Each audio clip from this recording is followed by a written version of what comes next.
যে এখানে বাতাসে দুলছে যেটা, যে গাছটা, এই উদ্ভিদটার নাম কি আপনারা কেউ জানেন?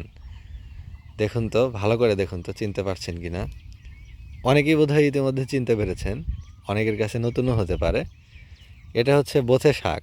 আমরা বলি বোথে শাক, বথুয়া শাক ইত্যাদি প্রভৃতি নামে ডাকি। দেখুন কত কারুকার্যময় এর কাণ্ড, কাণ্ডতে কত সুন্দর কিন্তু শিরা রয়েছে, কালারফুল লাইন রয়েছে, এবং পাতাগুলোর উপরে কেমন যেন ওই যে ছোট মিহি দানার মতো রয়েছে, মানে এতটাই স্বচ্ছ মিহি দানার মতো রয়েছে, মনে হয় পাউডারের মতো রয়েছে। এই যে যে দেখুন পোকাও চলে এসেছে, পোকায় পাতা খাওয়ার জন্য এখানে চলে এসেছে, যে পাতা ছিদ্র করছে। এই যে দেখুন পাতা ছিদ্র করা প্রায় হয়ে গেছে।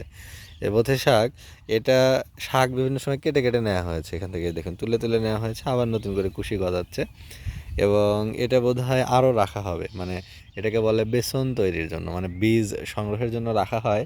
অনেক প্রাপ্তবয়স্ক হবে, ম্যাচিউরড হবে, বোধহয় ফুল ধরবে, এবং পরের বছর এগুলো আবার সিজনে বোনা হবে। এই জন্য এই দুই একটি গাছ এখানে জমির পাশে রেখে দেওয়া হয়, সেখান থেকে বীজ সংগ্রহের জন্য।